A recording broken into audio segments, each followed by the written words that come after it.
Tu as traité mon enfant de bâtarde. Tu as traité qu'Iris est bâtarde. Oh, Iris est née dans le mariage. La vidéo encore là. Ta bâtarde petite fille que tu as affichée sur Internet là. Bâtard, c'est un enfant qui est né au mariage. Ton petit-fils que tu as affiché là, c'est un bâtard.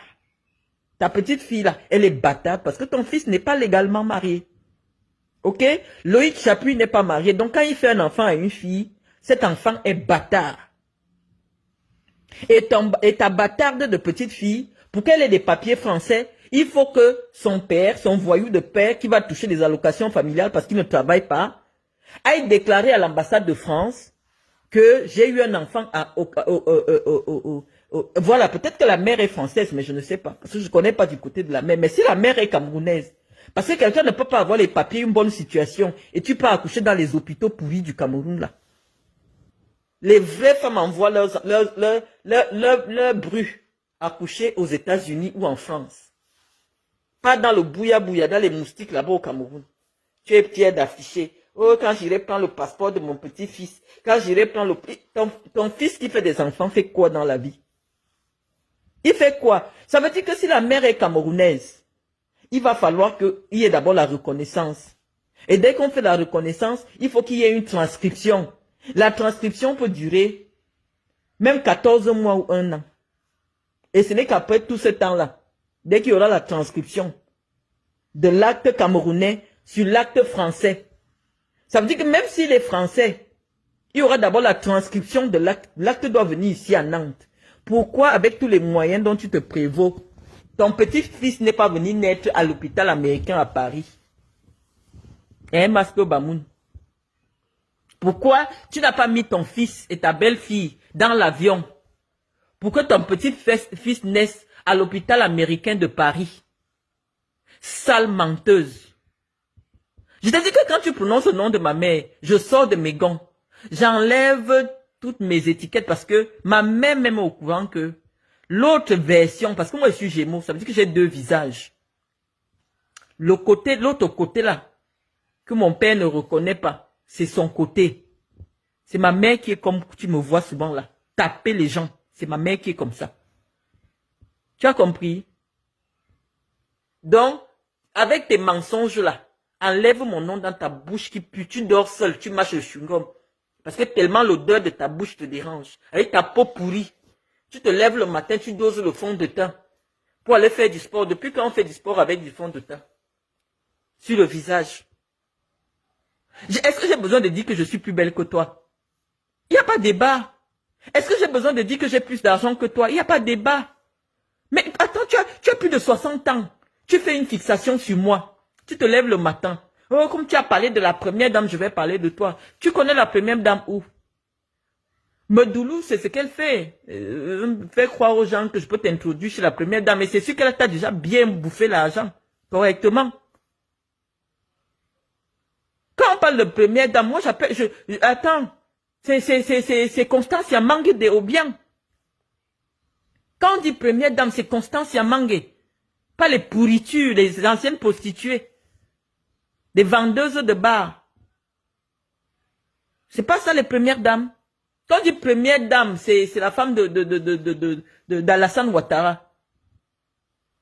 Quand on dit première dame, voilà les femmes là-bas. Quand on dit même première dame, même la petite qui vient d'arriver, la Zita Olingi, c'est les premières dames là-bas, pas les prostituées. Les sales prostituées. C'est même un niveau de prostituée que oui, elle a quand même fait les prostituées. Ta première dame là, avant qu'elle ne trouve un vieux pervers, elle avait déjà pris l'avion un jour pour venir en Europe. Quelqu'un qui est française, elle avait déjà vu la France un jour, elle avait déjà acheté une voiture un jour de sa vie. Comment on peut être métisse et être pauvre? Hein? Elle avait déjà pris l'avion un jour de sa vie. Elle avait déjà habité une maison où il y a la douche. Venez insulter les gens, on va vous insulter. Laisse la famille de Mendoza tranquille. Parce que c'est elle qui t'envoie insulter la famille de Mendoza. Tu comprends?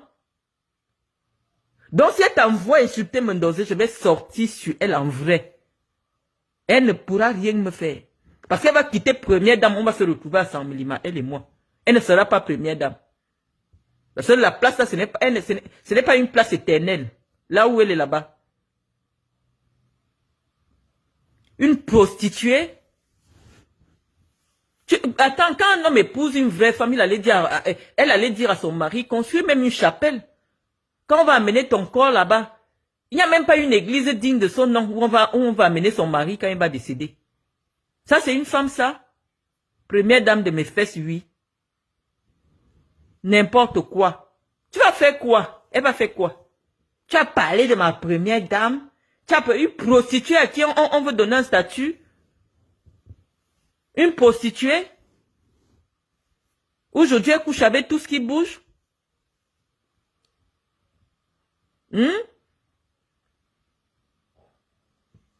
Viens. On va se faire ça propre. Tu ne peux plus jamais mettre tes pieds au Cameroun. Tu ne peux plus jamais mettre... Tu avais dit que je ne peux plus jamais mettre le pied en France. Maintenant, Gabriel Attal, qui est juif tunisien, devient tu dis quoi? De la famille de ton mari. Tu as épousé un juif. Mon mari s'appelle Jacques-Édouard. Tous les juifs ont les noms Jacques, Gabriel. Iris s'appelle Iris Gabriel. Voilà les prénoms des juifs. Depuis quand Gérard Chapuis est devenu un juif tunisien? Depuis quand Gérard Chapuis est devenu juif tunisien, la mythosie? La parenté sort d'où? Puisque je viens d'afficher toute la filiation de Gabriel Attal. Il est parenté à un Français où? Il est juif tunisien.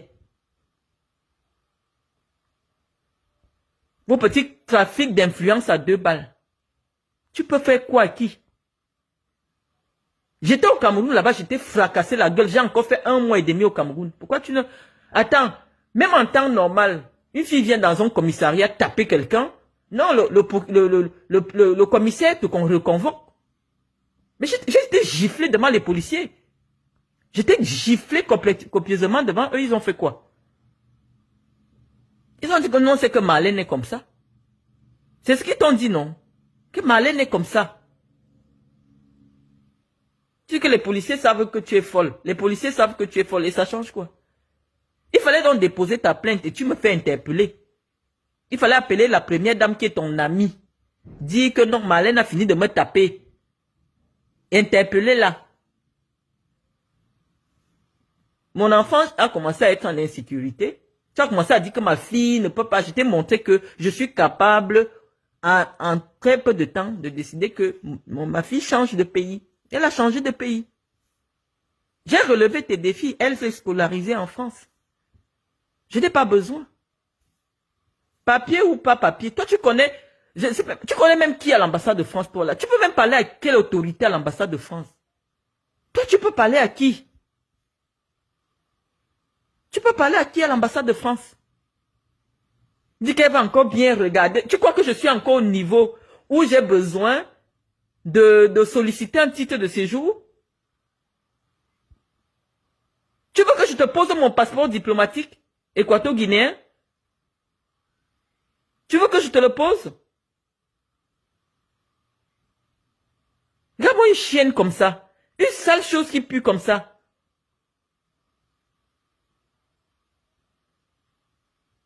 La première dame est de ta famille. Elle est venue se marier chez moi.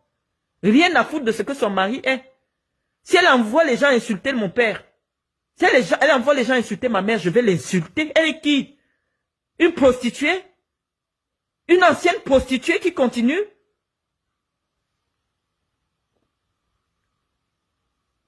Tu sais ce que nous on pense d'elle là-bas dans le Djei Lobo?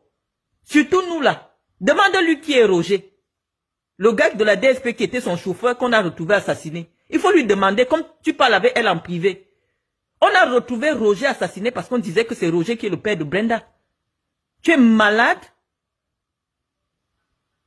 Et c'est Pierre Milovodio qui avait fait recruter Roger, le gars d'Ndengo. Le gars d'Ndengo qu'on a trouvé assassiné là.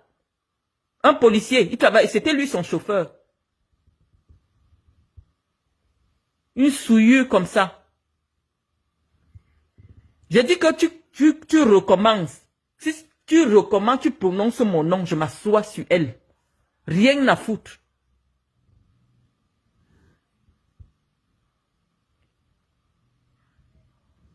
Imbécile.